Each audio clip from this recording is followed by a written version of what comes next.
지난주 금요일은 일단 금요일장만 보면 강보합으로 마감을 했습니다. 금요일에는 뭐 아주 큰 재료가 없었어요. 뭐 실적도 그렇고 뭐 어떤 경제 지표 측면에서도 그렇고 큰 이슈들이 없었기 때문에 일단 강보합이었습니다. 그렇지만 지난주였죠. 저희 CPI 발표하고 나서 그때부터 긴축 종료에 대한 기대감, 요 촉매제가 계속해서 이어지고 있는 뭐 그런 지금 시장 상황이라고 볼 수가 있을 것 같아요. 그래서 주간 기준으로 보니까 다우가 1.95 올랐고요. S&P 나스닥도 2%대 상승하면서 지금 3주째 랠리를 이어가고 있는 상황입니다. 이게 지난 6월, 7월 한참 우리 장 좋을 때 그때 이후에 3주 랠리 이어가는 것도 처음이거든요. 그래서 그런 점에 있어서 시장이 확실히 괜찮다. 그리고 우리가 늘 체크하는 그 계절성, 우리 왜 11월에는 오를 가능성 되게 높다고 했고 막 이게 그래도 어느 정도 되게 맞다라는 생각이 들어요. 그래서 산타 랠리까지 이어질 것 같다라는 그런 기대감들 계속해서 나오고 있는 것 같습니다. 참고로 10년물 국채 수익률이요. 나중에는 조금 오르긴 했지만 장중에 4.3% 후반대까지도 떨어졌었어요. 지금 2개월 내 최저 수준까지 떨어졌거든요. 그래서 확실히 인플레 완화, 이 기대감이 계속 시장에서는 하나의 모멘텀으로 그 역할을 잘 해주고 있다. 이렇게 해석을 하면 될 것 같습니다. 화면 끊김이 또 있다고 하시네요.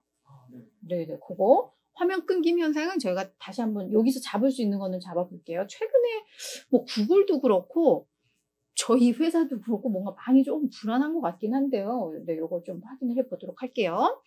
자, 주요 이슈들도 점검을 해보도록 할 텐데 이야기했듯이 인플레에 대한 우려가 뭐 우리 시장도 느끼지만 기업들도 확실히 그걸 느끼는 것 같습니다. 뭐 지표들이 그렇게 나오니까요.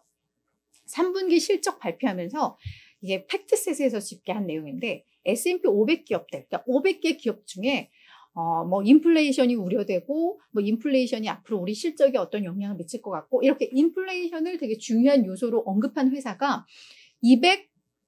276개사에 그쳤다고 합니다. 이게 2021년 2분기 이후 최저치였다고 해요. 그리고 주로 인플레이션을 언급한 건 아마 금융기관들이 좀 많이 언급을 했던 것, 또 기술주 진영에서 조금 나왔던 것 같은데 아무튼 이 절대적인 수치 자체가 많이 줄었다더라 라는 거. 그래서 인플레이션이 시장에서 이 중요도가 점점점 약해지고 있구나라는 게 기업들의 어떤 멘트에서도 확인이 됐다라는 거 참고하셨으면 좋겠고요. 국제유가가 우리 목요일 날 5% 급락했던 거 확인을 했었잖아요. 근데 이게 보니까 지난 9월에 국제유가가 그때 $90대까지도 올랐었을 거예요. $95 이때까지가 최고가였는데 전고점 대비해서 이미 20%가 넘게 하락을 했다고 합니다. 근데 우리 증시에서도 그렇지만 고점 대비 20% 빠지면 하락장, 약세장 전환이잖아요. 그래서 국제유가도 그 기술적 흐름들을 봤을 때는 이제 약세장으로 전환을 했다라는 평가가 나오고 있더라고요. 근데 금요일날 이 서브텍사스 원유가 4%가 상승을 했어요. 이에 대해서 월가에서는 이거 이렇게 바운스고 국제유가는 당분간 계속 떨어질 가능성이 높다라는 해석들이 좀 나오더라고요. 그러니까 왜냐하면 중국에서도 수요가 둔화되고 있고 그러면서 이제 원유 재고가 계속 쌓이고 있고 그런 측면에서 유가의 약세 흐름은 이어갈 것이고 금요일날 반등은 큰 의미 없는, 그러니까 고양이가 죽고 나서도 한번 이렇게 뛰어오른다면서요. 그래서 그걸 표현해서 데리켓 바운스가 약세장 속에 한번 잠깐 이렇게 올라가는 건데 그 흐름이었다라는 해석들이 나와요. 그래서 이것도 참고를 하시면 좋을 것 같습니다. 이거는 사실 증시 얘기는 아니에요. 오픈 AI, 우리 챗 GPT 개발한 기업 오픈 AI의 CEO 샘 알트먼이 오픈 AI 창립 member인데 이 사람이 CEO에서 전격 해임됐다는 소식이 이게 주말 사이에 들렸습니다. 뭐 난리 났었어요. 그런데 뭐 샘 알트먼이 자기가 해임하겠다고 한 것도 아니라 그 전부터 뭔가 그런 분위기가 있었던 게 아니라 그냥 이사회에서 갑자기 그냥 해임을 시켜버린 거예요.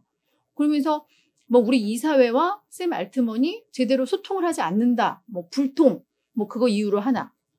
그리고 샘 알트먼의 리더십에 대한 뭐 불신, 이제 신뢰할 수가 없다. 그걸 이유로 해서 전격 해임을 해버린 건데 이 소식에 대해서 이제 다양한 이제 설들이 돌아요. 그래서 일부에서 이건 이사회에서 공식적으로 발표를 한 거고, 한쪽에서는 뭐 이 샘 알트먼의 어떤 사생활 논란, 여동생과 관련된 뭐 사생활 논란 때문이다라는 거, 아니면 뭐 샘 알트먼이 이제 돈독에 올라가지고 뭐 제대로 된 경영 판단을 못하고 있다라는 뭐 설도 하나 있고, 하나는 뭐 마이크로소프트의 배우설도 하나가 있는데, 그거는 아닌 것 같아요.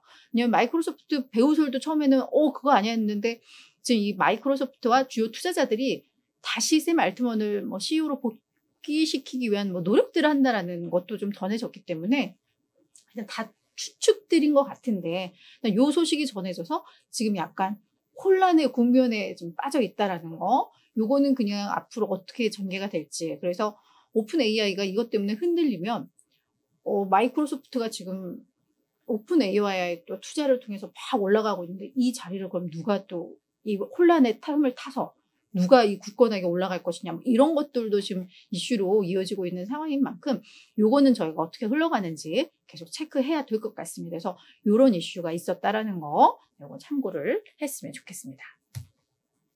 이거는 뭐 반가운 소식이라고 해야 되는지 조금 씁쓸한 소식이라고 해야 되는지 모르겠는데, 월가에서 공매도의 제왕이라는 수식어가 붙는 이 짐 차노스, 이분이 키니코스 어소시에이츠라는 헤지펀드를 1985년에 설립을 해서 여기를 잘 지금 운영을 하고 있어요. 그래서 이게 공매도를 전문적으로 하는 헤지펀드다라고 아시면 될 텐데, 요거를 폐쇄한다라는 소식이 전해졌습니다. 그래서 이제 앞으로는 그냥 패밀리 오피스로 그냥 개인 자금 그냥 운영하고, 그냥 내가 그래도 공매도에 대해서 뭐 시장에 대해서 조언할 거 있으면 조언하는 그런 창구로 하겠다. 이제 고객들의 어떤 대중의 자금을 받아서 그걸 갖고 운영하는 건 이제 하지 않겠다라고 공식 발표를 한 겁니다. 그래서 연말까지 대부분의 자본을 투자자들에게 반환하겠다라고 했는데, 확실히 많이 쪼그러들었더라고요. 2008년만 하더라도 운용자산 규모가 약 60억 달러였는데 이게 현재 2억 달러 수준까지 낮아졌고, 현재에도 이 펀드의 수익이 올 들어서 한 4% 마이너스라고 합니다. 시장 수익률을 밑돌고 있어요. 그만큼 어떻게 보면 공매도 투자가 이제 좀 힘들어졌나? 라는 또 해석이 되죠. 그래서 뭐라고 했냐면, 이제 그냥 롱숏 투자 전략 모델이 뭔가 시장에서 이걸 적용하기가 좀 어렵고, 뭐 하나를 사면, 매수를 하면 뭐 선물이나 이런 걸로 숏 전략을 펴갖고 막 해지를 하고, 뭐 이런 매수 매도 전략, 하나를 사면 하나는 팔고 하면서 위험은 조금 줄여내고 뭐 이런 이 전략이 이제는 조금 적용되기 힘들고, 그리고 펀더멘털에 기반한 투자에 대해서 투자자들이 좀 무관심해졌다. 그래서 우리께 잘 안 된다라고 언급을 하고 있는 거죠. 그러면서 이제 뭐 폐쇄하겠다라고 했는데, 요 폐쇄는 많은 의미가 있는 게, 요 짐 차노스가 2001년에 앨런, 요 미국의 되게 컸던 석유회사인데, 요 스캔들을 폭로를 했던 주인공입니다. 그래서 회계가 투명하지 않다, 뭔가 조작되고 있는 것 같다라고 의혹을 처음으로 제시를 했는데, 그게 사실로 드러나서 앨런은 망했죠. 근데 그러면서 짐 차노스는 수익도 엄청나게 거둔 걸로 알려져 있어요. 앨런의 공매도를 쳐서. 그랬지만 이분이 또 뼈아픈 고통을 느낀 게, 이 테슬라는 이 뭣도 아닌 게 뭐 안 돼. 그래서 테슬라는 팔아, 공매도 해야 돼. 라고 2016년부터 5년 내내 주구장창 공매도를 타깃으로 했는데, 공매도가 망했죠. 테슬라 주가가 어마무시하게 올랐으니까. 요맘때 더 올랐잖아요. 그죠? 그래서 공매도 테슬라가 대표적인 실패 사례로 꼽히고 있고, 올 들어서도 이 G에 대해서 너무 과대평가되어 있어. 공매도 할 거야 라고 공격을 하기는 했는데, 올 들어서 G도 83% 오를 만큼 약간 좀 빗나간 몇 개 투자들이 있습니다. 결국은 요 헤지펀드가 이제 그냥 역사 속으로 사라진다라는 거. 일단 기업 자체는 남을 거예요. 그냥 패밀리 오피스로. 하지만 일단 뭐 좀 잘못됐다, 실패했다라는 측면에 있어서 이건 좀 알면 좋겠고, 우리나라 공매도에 대해서 거부감 많이 느끼시는 우리 개인 투자자분들은 이 소식 들으면 되게 좋아하실 것 같기도 해요. 그죠? 네, 이거는 그냥 참고로. 아무튼 이 헤지펀드가 창업 이후에 우리 그냥 이런 대중들에게 약 50억 달러의 이익을 안겨줬던 또 펀드였다고 해요. 예전에는 되게 잘 나갔었는데 지금은 망했다. 그죠? 안타깝기도 하고 뭐 그렇습니다. 그냥 참고로 아시면 좋겠습니다.